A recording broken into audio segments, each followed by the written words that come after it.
sábado, Nova Semente. Feliz sábado. A você que está nos acompanhando de casa, um feliz sábado também na companhia de Jesus. E hoje eu começo a adoração dessa manhã lembrando você de uma verdade que faz toda a diferença. Ela é simples, mas muito importante. A de que Deus é bom. E às vezes a percepção da bondade dele, ela fica turva em razão das coisas que a gente vive aqui. Mas ele é bom, independente dessas questões, ele está acima de tudo isso. E se você está com o coração cansado, triste, precisando de uma resposta de Deus pela semana difícil que teve, eu convido você a se colocar em pé e que essa canção seja para você uma resposta de uma oração. Então cante como um filho que olha para o céu e canta isso olhando para o Pai. Vamos adorar juntos.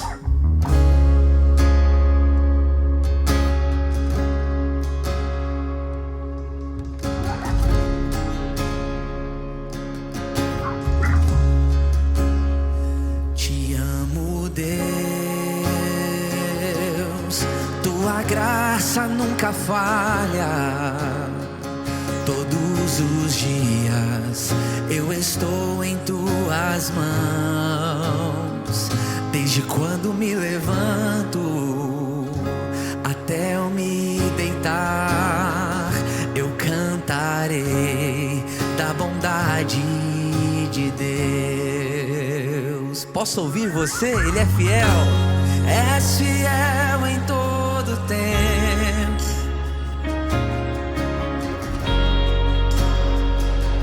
Amém. Com todo fôlego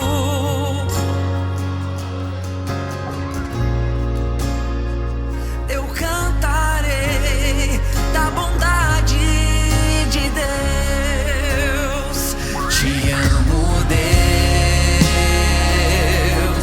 Tua graça nunca falha. Todos os dias eu estou em tuas mãos.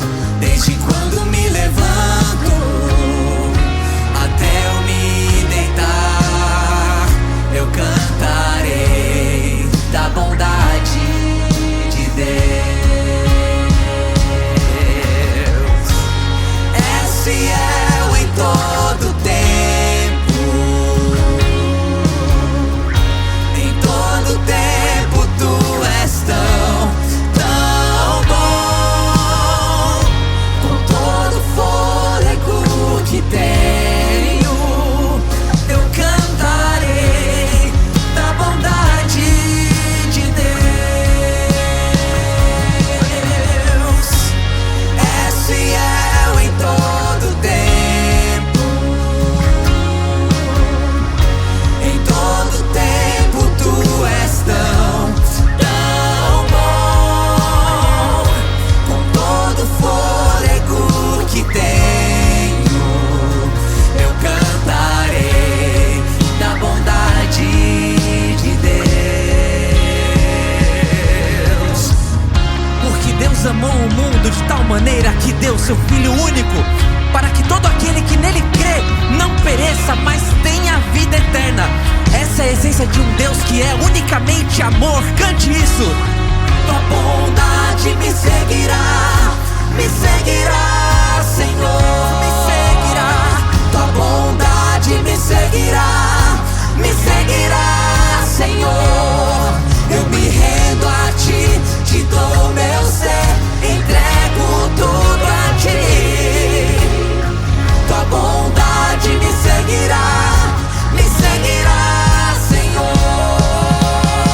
Tua bondade me seguirá, Senhor. Me seguirá. Tua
Salmo 34, verso 8 diz: Ó, provem e vejam que o Senhor é bom.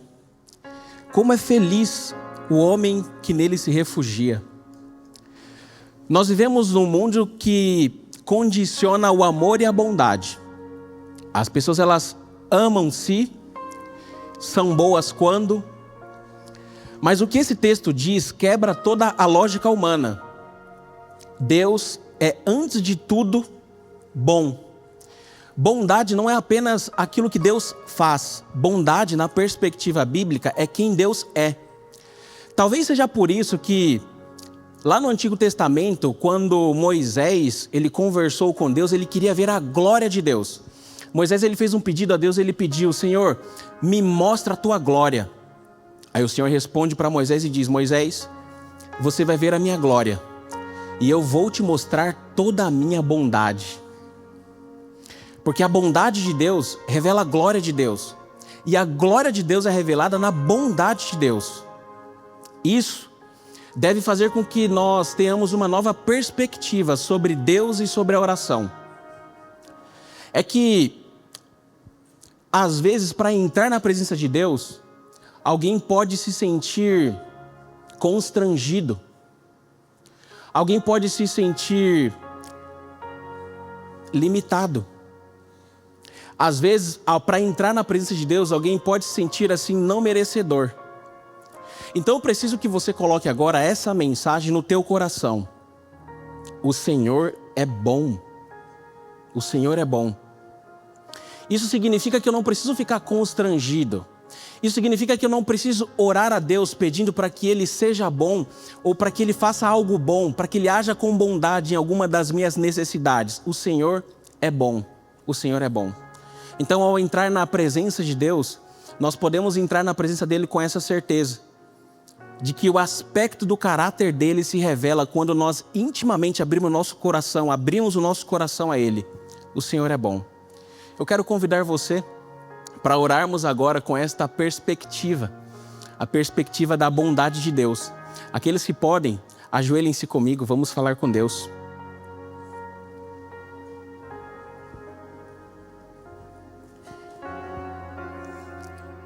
Grandioso Deus, nós glorificamos ao Senhor porque o Senhor é bom. Graças te damos por nos revelar, por acalmar o nosso coração com essa verdade maravilhosa ao teu respeito. Nós não precisamos ficar constrangidos, nos sentir pequenos diante do Senhor, assim, diante de tudo que nós somos. Nós nos impressionamos, nós nos maravilhamos com a tua bondade. Ó Deus, no meio do concreto e da correria desta cidade, nós podemos confiantemente, com segurança, nos achegar ao Senhor e encontrar acolhimento, encontrar proteção, encontrar relacionamento. O Senhor é bom. Eu quero neste momento colocar em tuas mãos cada pedido, cada necessidade que tem guardada aqui em cada mente e coração. Que a tua bondade toque cada pessoa. Que a tua bondade chegue naqueles que estão aqui cansados e para estes sejam alívio, abrigo, seguro para descanso. Que a tua bondade toque também aqueles que estão aqui feridos. Que a tua bondade ela encontre eles e que a tua presença traga cura. Ó Deus, que a tua presença, por meio da sua bondade, também toque aqueles que estão aqui, mas estão se sentindo distantes. Que eles sintam a tua mão os trazendo de volta. E por fim, que a tua bondade, ela encontre aqueles que vêm aqui buscando sentido, que eles encontrem em ti a verdade, o caminho e a vida.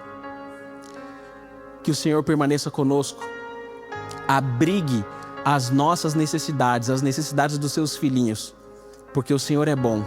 E que ao sair daqui, todos nós saiamos assim com esta certeza: eu provei e vi a bondade de Deus. Em nome de Jesus, amém. És fiel em todo tempo, em todo tempo tu és tão bom, com todo fôlego que eu cantarei da bondade de Deus.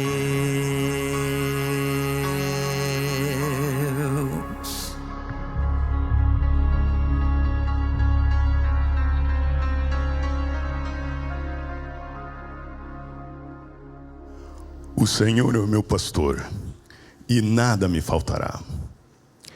Quando eu era criança, eu fui muito desafiado a decorar um verso, quando eu estava lá na escolinha infantil. O verso que eu sempre falava todos os sábados era: o Senhor é o meu pastor, e nada me faltará. No próximo sábado, eu falava o verso 2, e assim por diante. 40 anos e um pouco mais agora, eu começo a pensar que esse verso foi muito importante na minha vida. Por quê? Porque a cada momento o Salmo 23 me acompanha. E eu tenho certeza que na sua vida não é nada diferente. Se você pensar, o Salmo 23 está conosco no momento de escola, quando a gente está na faculdade. Se você pensar, o Salmo 23 nos acompanha em todos os momentos sociais que nós temos em nossa vida. Se você parar para pensar, o Salmo 23 também nos acompanha no dia a dia de trabalho. Aliás, se você for um empreendedor, para você ter uma ideia, existem momentos nas empresas que são de altos e baixos, e a gente sofre muito por isso. Existem momentos que há muita incerteza, muita solidão e muito estresse. Esse momento, ele é chamado de Vale da Morte. Mais uma vez, o Salmos 23 vem para nos amparar. Por quê? Porque ainda que eu ande pelo vale da sombra da morte, não temerei mal algum. Interessante notar é que, quando eu era criança, eu decorava o verso. Hoje, eu sou convidado a ter uma experiência real e transformadora com o Senhor do verso. E é isso que faz toda a diferença. Por quê? Porque o nosso Deus, Ele é fiel para conosco. A sua fidelidade, ela é eterna. Ele não vacila na sua fidelidade. Ele está sempre nos amparando, está sempre pronto para nos ajudar. A pergunta que eu faço muitas vezes: será que eu também estou sendo fiel? Neste momento de dízimos e ofertas, nós somos convidados a mostrar um pouco da nossa fidelidade para aquele Deus que desde criancinha está nos ajudando, está nos amparando. Por isso eu lhe convido para, neste momento, quando os diáconos passarão as salvas, nós demonstrarmos a nossa fidelidade. Vocês já estão vendo aqui no telão, e os nossos amigos que estão em casa também estão vendo, pelo um QR Code e uma chave Pix. Você pode fazer a transferência através dessa chave e você pode mandar um e-mail para nós dizendo o que é dízimos e oferta através do e-mail que está na chave Pix. Se você puder nos ajudar na construção da igreja, você pode botar na parte de centavos o número 48. Nós agradecemos muito pela sua bondade e a sua fidelidade.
Amado Pai, muito obrigado, Senhor, pela oportunidade que nós temos de ser mordomos fiéis. Ajude-nos para que nós possamos andar sempre pelas veredas da justiça. Abençoe essas contribuições. Faça que nós tenhamos responsabilidade no uso. É isso que te pedimos, ó Deus. Em nome do Teu Filho amado Jesus, nosso Salvador. Amém. Durante a adoração, existem músicas que trazem diferentes sentimentos em nós. Algumas trazem reflexão, introspecção, e outras são de celebração, né? Pra gente se alegrar no Senhor e falar para Ele das coisas que a gente sente, mas com alegria na voz. E essa que a gente vai cantar agora é uma que tem e que traz esse espírito. E é uma das que eu mais gosto de cantar com você. Então eu peço que você se levante, porque nós vamos cantar sobre o poder de Deus com toda a felicidade, crendo que esse Deus é poderoso e está aqui. Vamos adorar juntos.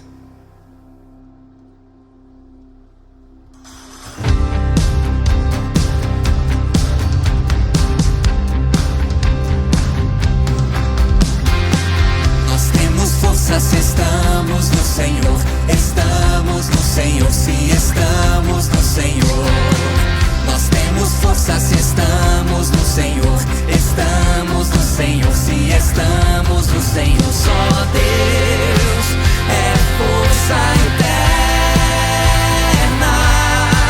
da paz e esperança.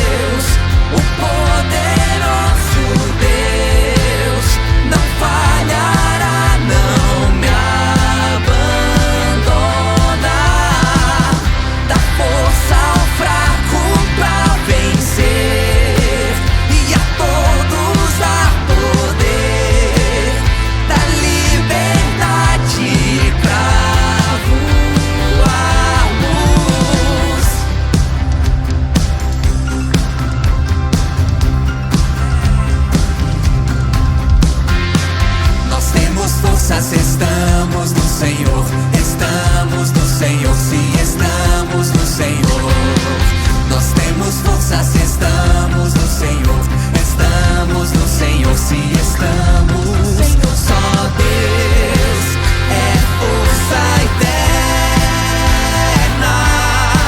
da paz e esperança.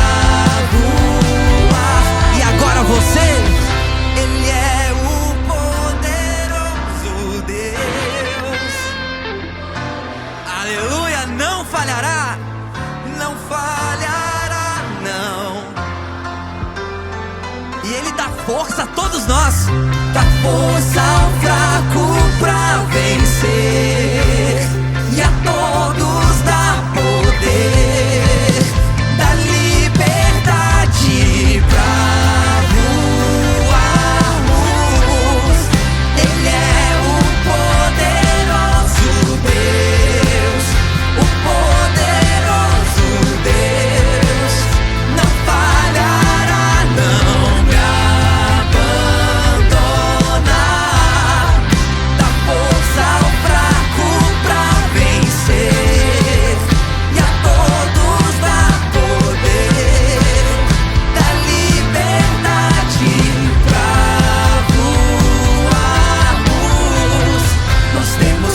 Se estamos no Senhor, estamos no Senhor. Se estamos no Senhor.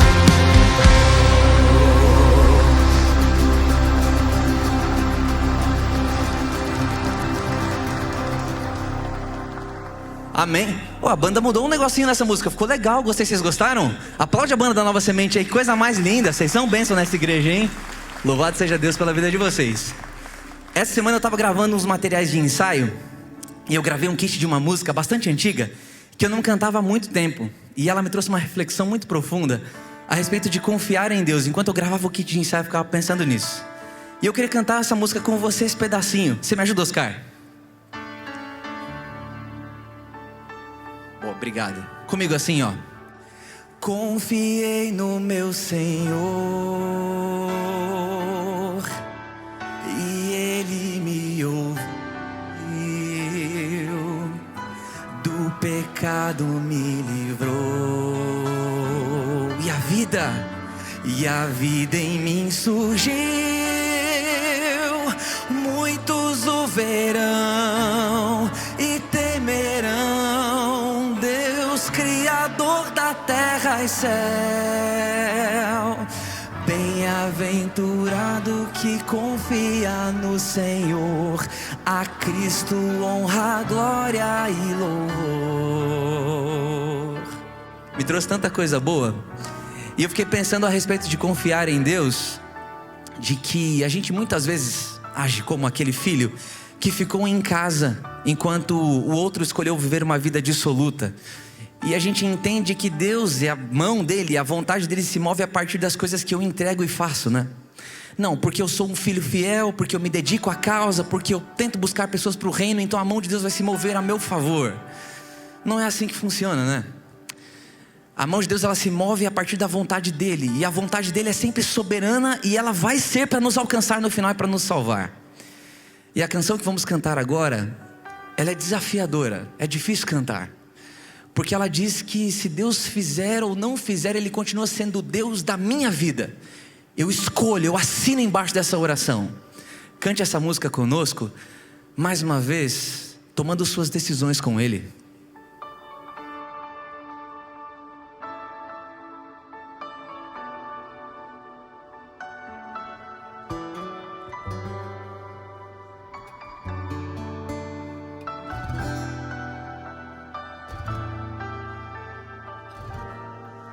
Minha fé não está firmada nas coisas que podes fazer.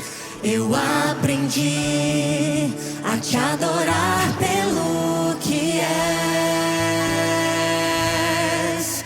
Dele veio sim, amém. Somente dele, mais ninguém. A Deus seja o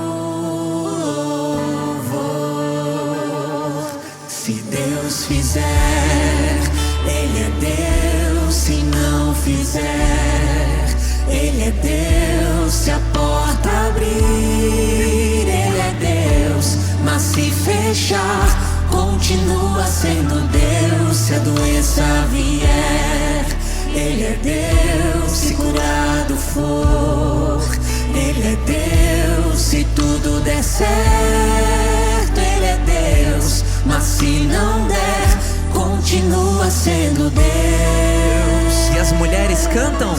Minha fé não está firmada nas coisas que podes fazer.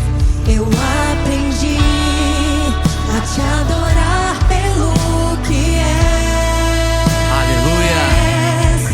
Dele veio sim, amém. Somente dele, mais ninguém. A Deus seja o louvor.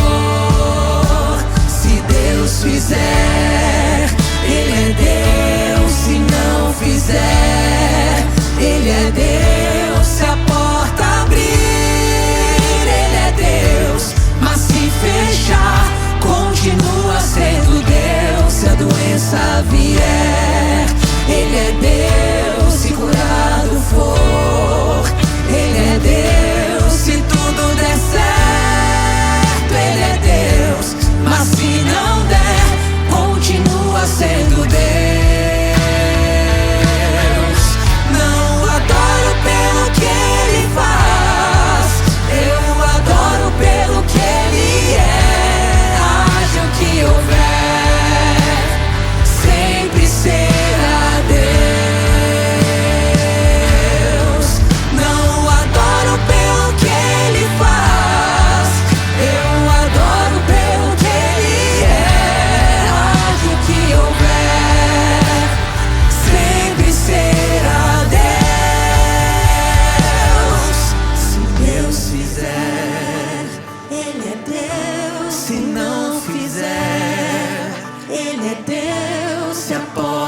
abrir, Ele é Deus.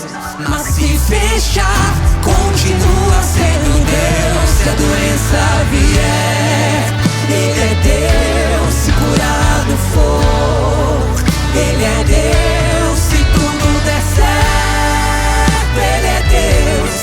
Mas se não der, continua sendo Deus.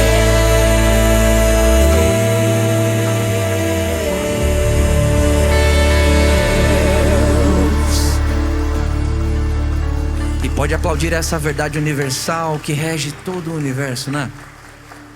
E todas as vezes que eu canto essa canção, eu peço para que Deus fale comigo e com vocês, porque eu sei que tem um tanto de gente que canta essa música enfrentando uma situação difícil, com uma doença, lutando contra uma doença espiritual, física, familiar, financeira, coisas dessa vida, né? Mas que nós tenhamos a sabedoria e a paciência para esperar, confiando no Senhor, né? E eu queria te dar um momentinho para falar com Ele agora. Feche seus olhos, a gente vai orar ao Senhor. Eu quero que você fale com Ele, se conecte com o céu, entregando para Ele aquilo que é a sua maior necessidade. Vamos orar juntos? Agora é você e Deus, ora aí.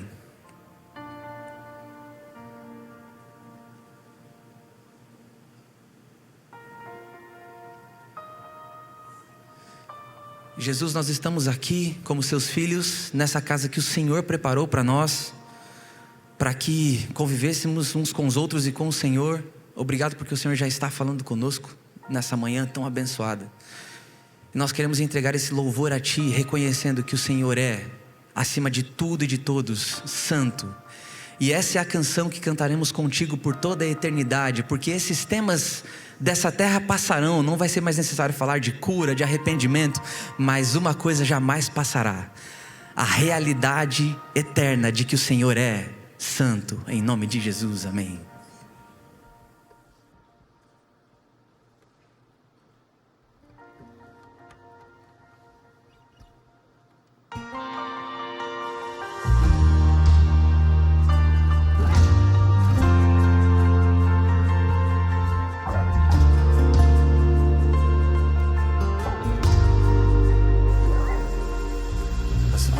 Gerações rendidas em louvor, cantando ao Cordeiro uma canção.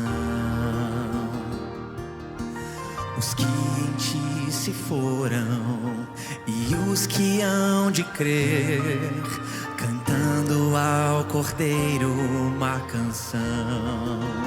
Teu nome é o mais alto, Teu nome é o maior, Teu nome é sobre todos os tronos e domínios, governos e poderes. Teu nome é sobre todos e os anjos clamam santo, toda a criação santo, exaltado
Aleluia, ao Cordeiro de Deus que tirou todo o pecado do mundo, amém? Amém. E os anjos clamam, Santo, toda a criação, exaltado, exaltado és, Santo.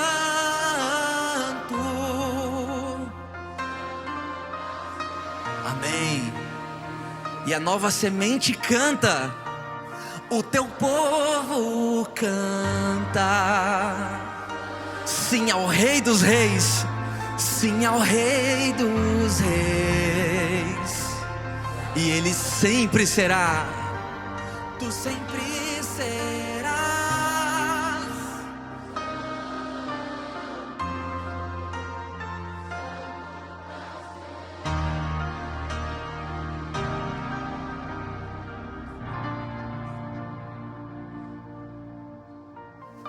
Querido Deus, Santo é o Senhor. E nós te louvamos, ó Deus, pelo privilégio que nós temos de nos reunirmos nessa manhã de sábado, como o corpo de Cristo aqui na terra, para reconhecer tudo aquilo que o Senhor é e tudo aquilo que o Senhor tem feito por nós.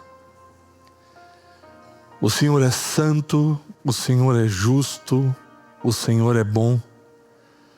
Mas o Senhor também é amável, é misericordioso, e é por isso que nós estamos aqui. Muito obrigado, ó Deus, porque só o Senhor sabe como nós chegamos até aqui, esse local, e de repente o Teu Santo Espírito vai se movendo no meio do Seu povo, e vai agindo, e vai tocando o nosso coração, e somos impressionados por verdades preciosas, somos impressionados pela beleza da Tua santidade, e como é bom estarmos aqui na Tua presença. Que o Senhor continue conosco, Deus, que o Senhor fale ao nosso coração, que o Senhor toque a nossa vida, e que pela luz da Tua palavra e pelo mover do Teu Santo Espírito possamos sair daqui transformados. Fala conosco, ó Deus, toca a nossa vida em nome de Jesus. Amém.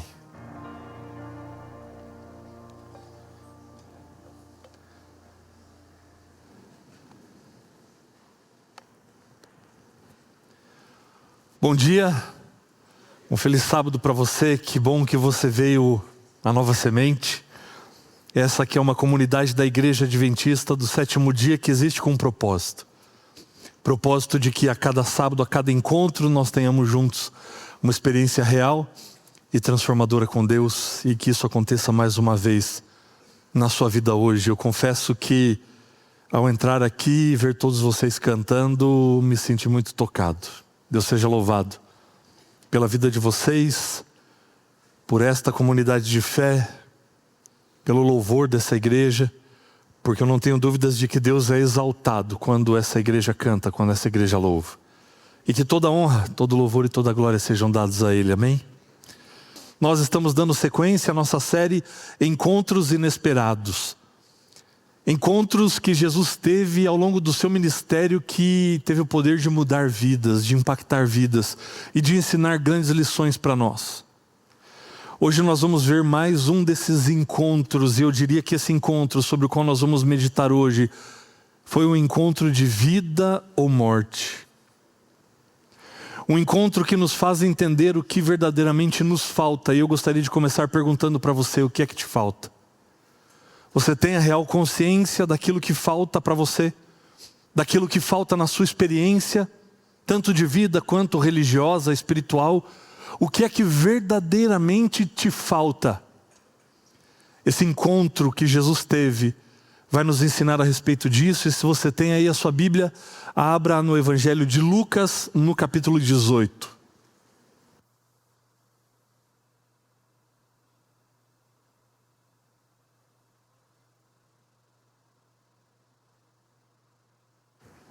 Evangelho de Lucas, capítulo 18, é uma história muito conhecida.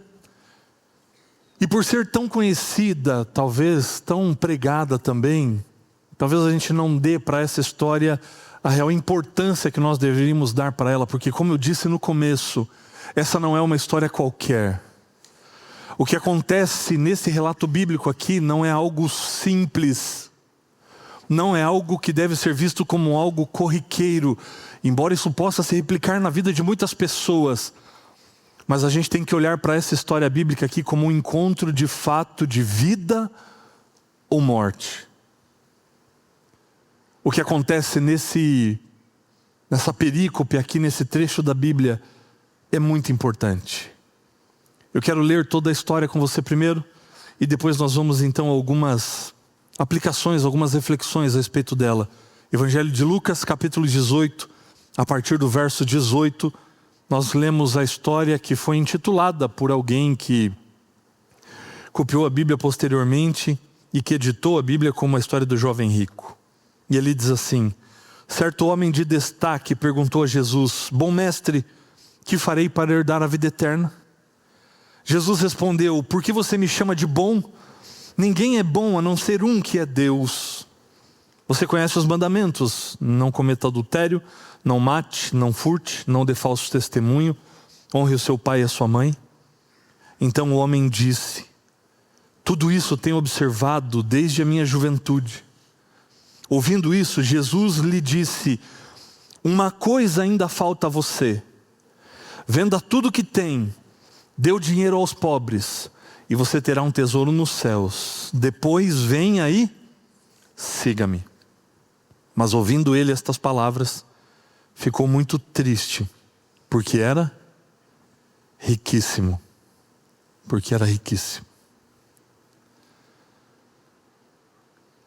Esse é um encontro de vida ou morte. Aqui surge no relato bíblico uma figura bem emblemática, uma figura que era reconhecida só pela sua presença. As pessoas já podiam identificar muitas coisas a respeito de quem era essa pessoa, porque talvez a túnica que usava, a maneira como caminhava, a maneira como se portava, de fato deixava bem claro para aquelas pessoas ao seu redor qual era a condição que esse rapaz tinha na vida. Talvez eles pudessem imaginar até mesmo um pouco do histórico de vida daquele rapaz. Sem dúvida, um rapaz de boa reputação, um rapaz de um status social muito elevado. A história vai mostrar, e o contexto do que todos os evangelistas eles trazem ao contarem essas histórias, na verdade excetuando João, eles vão sugerir que era alguém que tinha um bom conhecimento a respeito da lei judaica e provavelmente uma boa moral diante da sociedade. Alguém que marcava presença quando chegava, alguém que se destacava no meio onde estava, onde frequentava. E as pessoas logo percebem a presença desse indivíduo ali. E ele chega para Jesus, e como nós lemos na história aqui no verso, ele faz uma pergunta: bom mestre, o que farei para herdar a vida eterna? Por que ele faz essa pergunta? A história vai nos contar um pouco mais à frente que tudo aquilo que Jesus vai dizer para ele num primeiro momento, ele fazia. Ele praticava tudo aquilo, ele seguia os mandamentos, ele conhecia os mandamentos, seguia os mandamentos, e muito provavelmente as 613 leis lá do Talmud, que eram derivações dos 10 mandamentos, do decálogo, de como você deveria viver aquilo na prática. O que ele queria com essa pergunta então? E pensar nisso pode nos levar ao entendimento de que na perspectiva daquele jovem, tinha uma coisa que lhe faltava. Porque ele já tinha tudo o que o dinheiro podia comprar, já tinha status, uma boa reputação. Na perspectiva dele, faltava apenas uma coisa, que era um elogio da parte de Jesus. E ele foi lá talvez para buscar esse elogio, porque na perspectiva dele fazia tudo o que precisava ser feito, com excelência, com primazia, cumpria a lei fielmente. Mas o que vai acontecer no desenvolver da história é que a resposta de Jesus vai surpreender não só o jovem rico, como toda a sua audiência. E por que a resposta de Jesus vai fazer isso? Porque a resposta de Jesus vai evidenciar que o propósito estava certo, mas a motivação estava errada. E essa é a primeira lição que nós aprendemos dessa história. O nosso propósito pode estar certo, mas a nossa motivação, o nosso fundamento para alcançar esse propósito pode estar profundamente equivocado. Ele queria saber o que fazer para herdar a vida eterna, pensando que a vida eterna era algo como uma recompensa por mérito ou por desempenho. Mas aqui nós vamos entender que a vida eterna não é uma medalha por desempenho. Ela é um presente de Deus para quem se rende. É isso que faltava ele entender. A vida eterna não é como uma corrida onde você emprega ali os seus esforços para você ganhar alguma coisa por aquilo que você pode fazer. Não é algo que você ganha por obras, mas é algo que você recebe pela graça. O jovem rico ainda vivia nessa dinâmica da salvação pelas obras, como se isso fosse de fato o resultado de uma conquista pessoal. E com a história do jovem rico, nós aprendemos que ao invés de perguntar o que eu preciso fazer, eu preciso perguntar o que eu preciso entregar. Essa é a grande diferença ao entendermos as bases e os fundamentos dessa história. A questão não está naquilo que eu faço, mas naquilo que eu tenho condições de entregar. E aqui está o perigo de você confiar nas suas próprias habilidades. Porque Jesus, conhecendo o coração do jovem rico e sabendo o que viria da parte dele, Jesus aproveita esse momento para ensinar para ele uma grande lição e para nós também. Jesus já sabia onde essa conversa ia dar, ele só estava ao longo da conversa tornando tudo mais evidente. Porque quando Jesus diz, você conhece os mandamentos, não conhece? Ele diz, isso aí eu tenho guardado desde a minha juventude, eu tenho feito isso.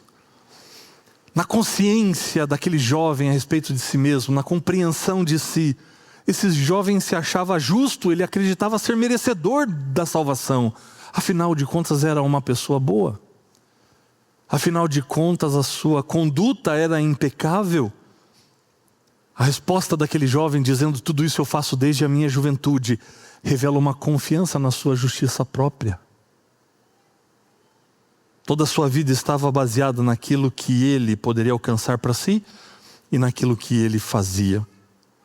Mas a verdade é que ao colocar tudo isso na mesa, quando Jesus traz para a mesa os mandamentos e toda a sua conduta, Jesus quer evidenciar que, na verdade, faltava ainda algo para aquele jovem que achava que a única coisa que precisava era uma confirmação, uma validação de Jesus. Mas Jesus vai mostrar que ainda algo faltava e que não dependia dele mesmo. Que precisava ter o auxílio divino para que a salvação pudesse acontecer. John Stott, um teólogo renomado, quando ele comenta a respeito dessa história, ele vai dizer que o problema, melhor dizendo, não eram os bens materiais em si, mas o coração que já estava ocupado por eles. Esse era o verdadeiro problema da condição do jovem rico. Era a condição do seu coração que estava completamente ocupado pelos bens que ele possuía. E isso era um impedimento para que ele tivesse uma confiança plena e total em Jesus. E nesse contexto não há perigo maior do que o orgulho espiritual. O sentimento de que você já alcançou tudo, de que você já fez o suficiente, o que tinha que fazer. Não há perigo maior na vida espiritual do que pensar que você não precisa da misericórdia de Deus. E o que aprendemos com essa atitude do jovem rico é que um coração cheio de si é um coração vazio de Deus. Como é que está o seu coração? Do que é que o seu coração está cheio? Existe alguma coisa aqui nesse mundo que tem preenchido o seu coração? Que tem ocupado a sua mente? Que tem tomado o seu tempo? Talvez consigo mesmo, achando que você é suficiente. achando que tudo pode ser alcançado pelas suas próprias habilidades, pela sua própria condição, pelos seus próprios esforços. Lembre-se, um coração cheio de si é um coração vazio de Deus. E o que Deus realmente quer não é outra coisa senão o nosso coração. O verso 22 do capítulo 18 diz: ouvindo Jesus, disse-lhe: uma coisa ainda te falta. Vende tudo que tens, dá-o aos pobres, e terás um tesouro no céu, e depois vem e segue-me. Jesus está com isso identificando aqui qual é a essência do problema. E o verdadeiro obstáculo não é a riqueza em si, mas é fazer dela o seu Deus. Esse é o verdadeiro problema. É fazer com que a riqueza tenha ocupado o lugar de Deus no seu coração. O chamado de Deus para o jovem rico aqui não é contra a riqueza, mas é pela entrega do coração. É para que a riqueza não ocupe esse lugar no seu coração. Outro teólogo chamado Timothy Keller, ele observa a respeito dessa história de que Jesus sempre pede aquilo que ocupa o centro do seu coração. Jesus não pede aquilo que você tem, nem aquilo que você conquistou, porque tudo isso é fruto daquilo que Ele permitiu que você alcançasse. Mas Jesus pede que você entregue para Ele aquilo que ocupa o centro do seu coração. Ou então aquilo que torna o seu coração dividido. Aquilo que briga para ter o controle, o centro, o trono do seu coração com Deus. E será que eu estou falando para alguém aqui que tem essa luta? Será que eu estou falando para alguém aqui que tem colocado outras coisas no coração e de repente tirado Deus do centro? Talvez planos terrenos, talvez algumas vontades pessoais, um relacionamento, dinheiro, ou talvez você mesmo. Talvez você tenha cuidado mais de si do que das coisas de Deus. Mas com Deus ou é tudo, ou não é nada. E o que Deus pede para você é a entrega do coração. Você está disposto a entregar? E entregando a Ele o coração, entrega-se todas as demais coisas para Ele, para que Ele cuide, para que Ele esteja acima de todas elas. Tem algum casal que está noivo aqui na igreja hoje? Tem casal de noivos? Tem um casal de noivos ali? Na galeria tem não? Deixa eu ver. Não tem. Bom, mais um aqui, ó. Vou perguntar para o casal, mas vamos nos colocar todos aqui na condição de noivos, aqueles que já casaram. Lembra lá de quando você estava noivo? Eu já usei essa ilustração aqui, mas trago ela de novo porque ela ajuda a gente a entender bem esse contexto. Imagina que você está noivo como esses dois casais aqui. E aí está chegando perto da data do casamento. Ele chega para a noiva e diz assim: amor, preciso conversar só para a gente fazer um pequeno ajuste de como as coisas vão acontecer quando a gente casar. E ele vai dizer assim: amor, quantos dias tem o ano? E a noiva vai responder, só para ver se vocês estão comigo aqui, vai responder quanto? 365. Ele falou assim: ó, 365 dias no ano. Eu vou fazer o seguinte: dos 365 dias do ano, eu vou passar 364 dias com você. Ó, 365, 364 são teus. Esses 364 dias eu vou passar com você, amor. Um diazinho só do ano. Um só. Olha só, 364 para um só. Eu vou passar com a minha ex. Tá bom? Dá para aceitar assim, não? Casa desse jeito? Não? Não aceitaria de jeito nenhum? Por que não? Onde é que está o coração num contexto desse? Você entende? Esse é o tipo de comportamento de um coração dividido, sim ou não? Completamente. Será que a noiva com quem ele pretende se casar vai sentir que ela está no centro do coração dele? Não tem como. Mas por que a gente pensa que com Deus dá para ser assim? Senhor, eu vou entregar minha vida para o Senhor, mas disso aqui eu vou cuidar. Isso aqui deixa comigo. Porque disso aqui eu gosto. Nisso aqui eu tenho prazer. Então toma o resto. Mas isso aqui deixa comigo. Será que isso é entrega real do coração? Será que isso é colocar Deus no centro do seu coração, da sua vida e da sua história? Aí Jesus aparece para o jovem rico e aparece para mim e para você. E a pergunta que ele faz é: meu filho, você está disposto a entregar isso para mim também? Está disposto a entregar o seu coração por completo? Está disposto a me deixar ser o centro da sua vida e do seu coração, sem dividi-lo com mais nada ou ninguém? E essa pergunta que Jesus fez para o jovem rico, quando disse assim: vai, vende o que você tem. O chamado de Jesus não é contra a riqueza, não são contra os bens materiais, não é isso que Jesus estava pedindo para ele. A questão é: meu filho, você está fazendo tudo isso com o propósito certo, mas a motivação está no lugar errado. Não é assim que se chega lá. Você, na verdade, nem precisa de tudo isso. Porque a salvação, ela é pela graça e ela é um presente de Deus. O que é que ocupa o centro do seu coração?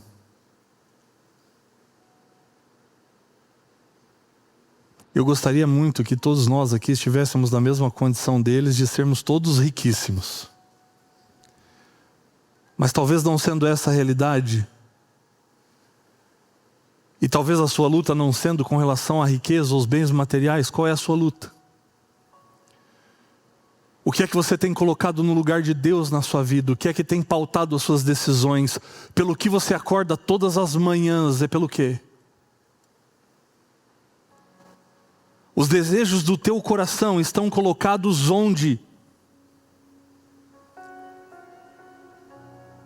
Porque a Bíblia vai dizer em Mateus capítulo 6, versículo 21, onde está o teu tesouro, aí também estará o teu coração. O que é que ocupa o seu pensamento? Pelo que você tem vivido. Está Jesus de fato no centro da sua vida? O apelo de Jesus e o convite de Jesus hoje para mim e para você é: meu filho, você está disposto a entregar isso para mim? Pode ser uma condição, pode ser um pensamento, pode ser alguém, pode ser eu mesmo. Você está disposto a entregar isso? E não há como, diante desse contexto, nós não nos lembrarmos de o que Deus fez com Abraão. Deus era o centro da vida dele, até que Isaac nasceu. E o desejo de ter Isaac, e o próprio Isaac acabou dividindo o coração de Abraão. E Isaac foi parar no centro do coração de Abraão. Seus pensamentos eram para Isaac. E o que Deus faz no Monte Moriá é perguntar para Abraão: Abraão, você tem disposição de entregar isso para mim? Como Deus já tinha pedido tantas vezes para Abraão entregar tantas coisas. Quando Deus disse a Abraão: sai da tua casa, da tua parentela, vai para um lugar que eu vou te mostrar. O que Deus estava pedindo para Abraão é: Abraão, entrega o teu passado, a tua história para mim, porque ali no seu clã, ele era reconhecido, ele tinha um nome a zelar, era reconhecido pelo que os seus antepassados tinham feito. E o que Deus está pedindo é: você tem condições de entregar a sua história para mim? E Abraão entrega. Abraão sai dali onde está e vai para as terras de Canaã, porque ele entrega para Deus o seu passado. Agora ali no Monte Moriá, Deus diz assim: entrega para mim o seu filho. O que Deus estava pedindo, em outras palavras, é: ele é a tua descendência. Você tem condições de entregar para mim também o seu futuro? Tem condições de entregar para mim a sequência da sua vida? Você tem condições de deixar que eu cuide disso para você? Eu não sei o que é que toma o centro do seu coração, o que tem ocupado os seus pensamentos, o que tem feito você despertar todos os dias pela manhã e sair de casa. Pelo que você está vivendo, eu não sei. A pergunta é pelo Senhor? É com o propósito do céu? É com o coração na eternidade? Ou são as coisas desse mundo que tem motivado você? Ou são as coisas desse mundo, as coisas passageiras desse mundo que têm ocupado o primeiro lugar no seu coração? Essa história termina de maneira triste, porque no verso 23 nós lemos que, ouvindo essas palavras, ele ficou muito triste, porque ele era riquíssimo, porque ele tinha muitas posses. Ele chegou tão perto, ele viu Jesus face a face, quem sabe ele até tocou em Jesus, mas no final ele acaba recuando, por ter ele escolhido a ilusão passageira das riquezas deste mundo, abrindo mão da herança eterna no céu. E o meu medo é que você possa fazer a mesma escolha que ele. Tem você escolhido a herança eterna no céu? Ou tem você escolhido os tesouros, a ilusão dos tesouros dessa terra? Qual é a sua escolha? Qual tem sido a sua decisão? Uma escritora americana que nós temos por inspirada, chamada Ellen White, ela comenta essa história dizendo que o jovem rico trocou o eterno pelo temporário. Ele trocou o céu pela terra, acabou trocando Jesus pelas posses. Aqui você está agarrado, que impede você de experimentar o que Deus tem preparado para você. Aqui você tem estado preso, que tem sido o impedimento de você experimentar toda a felicidade que Deus tem preparado para você, que é resultado de um coração rendido a Ele, entregue a Ele. Aquele jovem achava que tinha tudo e que só faltava uma coisa: a validação de Jesus para a maneira como ele vivia, um elogio público de Jesus para melhorar ainda mais a sua reputação, para conquistar, quem sabe, um pouco mais de visualizações ou de likes. Mas Jesus evidencia que faltava tudo, que ele estava tão perto, mas ao mesmo tempo tão distante. A questão é: o que falta a você entregar a Jesus? Essa é uma pergunta de vida ou morte. Essa é uma pergunta crucial. E essa resposta ela é tão importante que você pode estar a um passo de estar com Deus e ao mesmo tempo a um passo de estar no ponto mais distante dele, a depender do seu coração. Essa era a condição do jovem rico. Estava ali a um passo de estar com Deus, de ser salvo, de ser transformado, mas ao mesmo tempo estava a um passo de estar no ponto mais distante dele, por conta do seu coração, por conta daquilo que ocupava o primeiro lugar no seu coração. Porque, como já mencionado anteriormente, segundo Mateus, onde está o teu tesouro, aí também estará o teu coração. O jovem rico sai dali da presença de Jesus triste, porque ele amava mais as riquezas do que amou Jesus. Ele estava tão perto da salvação, mas ao mesmo tempo tão distante. E o que essa história ensina para mim e para você?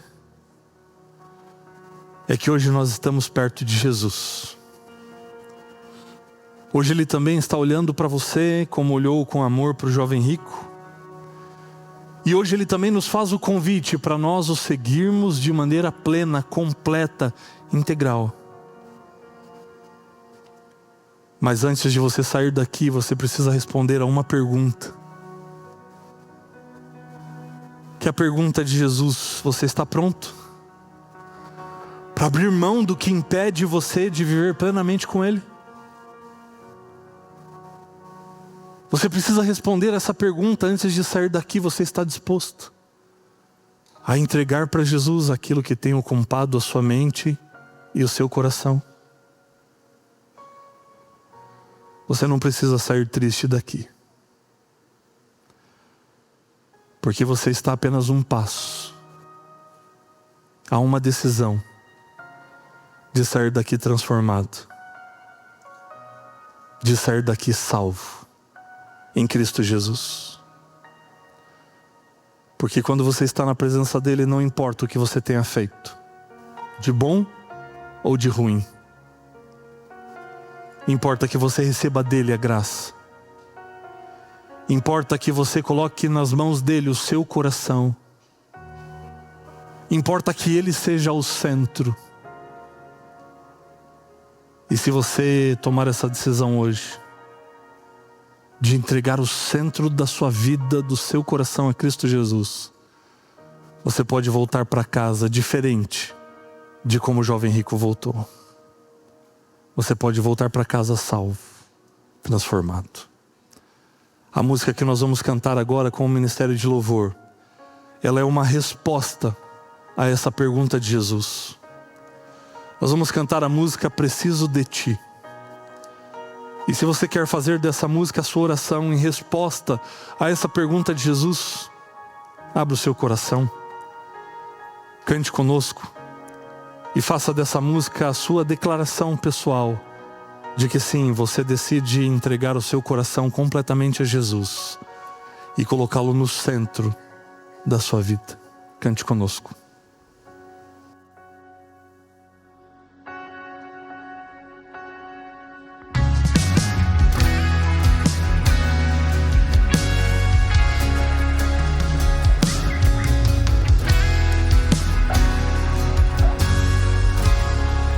Preciso de ti,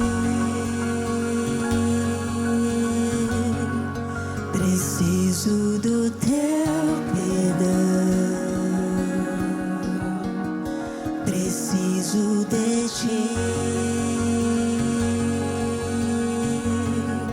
quebranta meu coração, como a corça anseia por águas, assim tenho sede. Como terra seca, assim é minha alma, preciso de ti. Distante de ti, Senhor, não posso viver. Não vale a pena existir. Escuta o meu clamor, mais que o ar que eu respiro, preciso de ti. Distante de ti, Senhor, não posso viver. Não vale a pena existir. Escuta o meu clamor, mais que o ar que eu respiro, preciso de ti.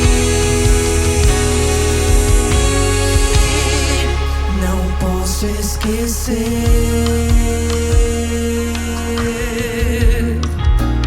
o que fizeste por mim. Como alto é o céu, tua misericórdia é sem fim. Como um pai se compadece dos filhos, assim tu me amas.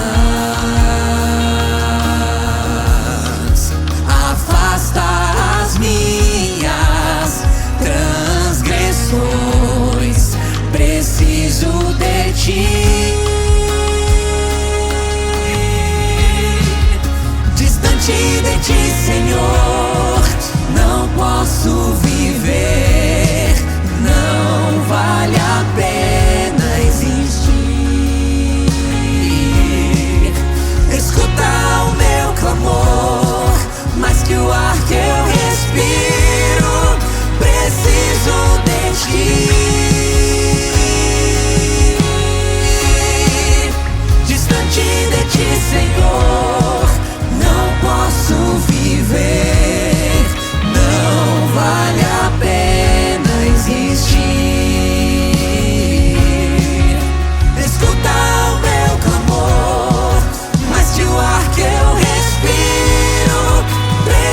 ti, Senhor.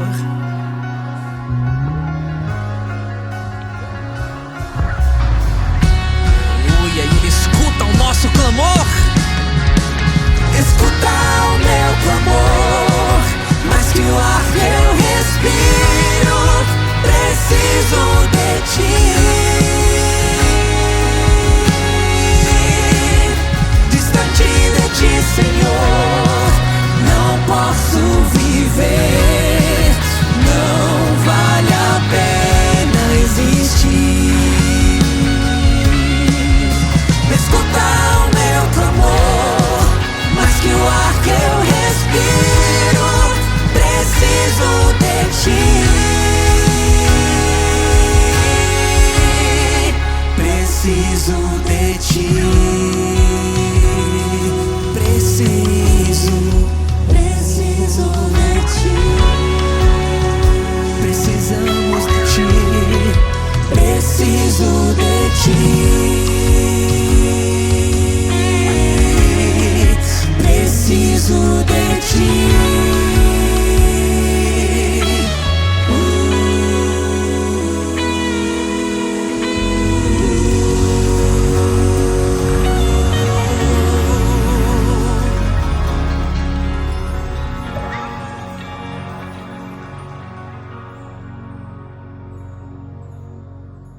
Querido Deus, essa música é uma resposta à pergunta que o Senhor fez ao jovem rico e que nos faz hoje também. A verdade é, ó Deus, que precisamos desesperadamente do Senhor. Precisamos do Senhor mais do que o ar que nós respiramos.